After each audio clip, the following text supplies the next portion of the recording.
Chers frères et sœurs en Christ, aujourd'hui marque le début de la Semaine Sainte, une période de profonde réflexion et de dévotion.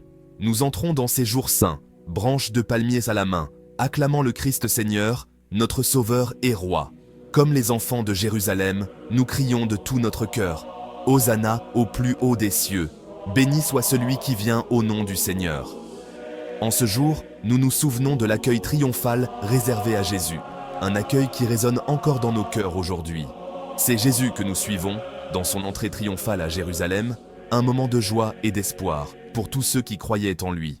Dans sa montée au Golgotha, un chemin de souffrance et de sacrifice, où il a porté le poids de nos péchés, jusqu'à la lumière du matin de Pâques, où la victoire sur la mort et le péché a été proclamée.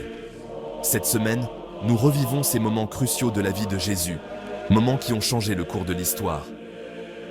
Marcher à la suite du Christ, c'est accepter de suivre ses traces, de partager ses joies et ses peines, ses triomphes et ses souffrances. De passer avec lui des ténèbres à la lumière, de la mort à la résurrection, de l'espoir à la réalisation de la promesse divine. De laisser derrière nous le passé pour accueillir la vie nouvelle qu'il nous offre, une vie remplie de grâce et de miséricorde. En cette semaine sainte, nous sommes invités à renouveler notre engagement envers le Christ et à vivre pleinement son message d'amour et de rédemption. Les lectures d'aujourd'hui convergent toutes vers la personne du Christ, nous rappelant son rôle central dans notre foi. Isaïe nous parle du serviteur souffrant, venu annoncer la bonne nouvelle, mais qui a été frappé et outragé, un précurseur de la passion du Christ.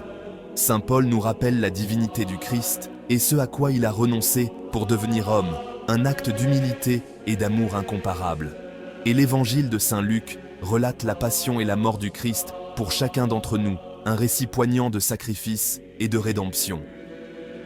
Si le dimanche des Rameaux commémore l'entrée triomphale du Christ à Jérusalem, un moment de célébration et de reconnaissance, il marque aussi le commencement de la fin de sa vie terrestre, une transition vers les événements tragiques et glorieux de la Passion.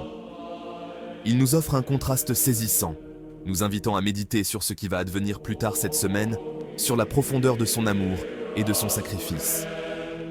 Nous commençons cette semaine dans une certaine tristesse, donnant une teinte grave aux jours à venir, une tristesse qui prépare nos cœurs à la joie de la résurrection.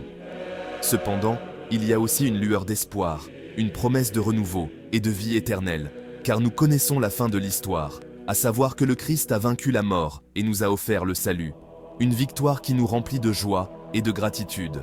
Dieu notre Père, nous acclamons ton Fils comme le Seigneur de nos vies, le guide de notre chemin spirituel, et notre cœur brûle au récit de sa passion, un récit qui nous touche profondément et nous inspire à vivre selon ses enseignements. Nous te prions, nous qui allons le suivre tout au long de cette semaine sainte, permets-nous de témoigner de ton amour infini par nos vies, de montrer à travers nos actions la profondeur de notre foi, toi qui règnes pour les siècles des siècles. Amen. Que cette semaine sainte soit pour nous tous une occasion de renouveau spirituel et de croissance dans la foi.